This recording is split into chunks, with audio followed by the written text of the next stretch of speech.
Isinailalim na ng Department of Justice sa Witness Protection Program ang magkapatid na Julie Dondon at Elakim Patidongan.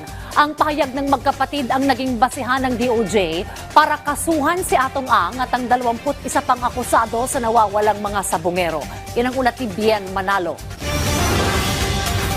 May hakbang na ang Department of Justice para ilipat sa Manila Courts ang mga kaso laban sa negosyanteng si Atong Ang at sa 21 pa kaugnay sa mga nawawalang sabungero. Ito'y para maiwasan ang tinatawag na miscarriage of justice.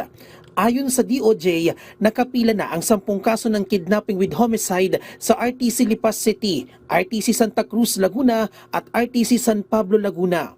Hiwalay naman ang rekomendasyon ng Justice Department para sa kidnapping with serious illegal detention laban sa ilang individual. Binigyan ng 15 araw ng DOJ ang kampo ni Ang para makapaghain ng motion for reconsideration. Sa ngayon ay wala pang kumpirmasyon ng DOJ kung may arrest warrant o hold departure order na ang mga korte laban sa mga akusado. We're not waiting for their motion for reconsideration. They have 15 days within which to file their motion for reconsideration, but then again, we are not precluded from filing the information as it is in our manual that the release of the resolution simultaneously therewith, we will be filing the corresponding informations. Samantala, isinailalim na ng Department of Justice sa Witness Protection Program ang magkapatid na Julie Dondon at Elakim Patidongan.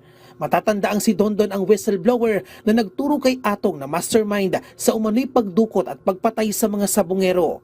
Ang pahayag ng magkapatid ang naging basihan ng DOJ para kasuhan si Ang at ang 21 pa.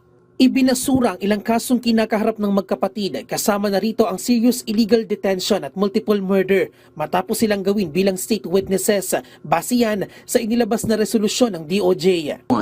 We're initially charged also as respondents in this case, but their testimonies were evaluated and they were admitted into the program.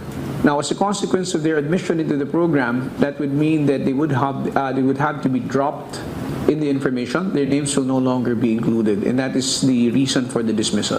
Nilinaw naman ng DOJ na hiwalay ang mga kasong kidnapping at serious illegal detention na kinahaharap ni Julie sa Manila Regional Trial Court sa umano'y pagdukot sa 6 na sabungero.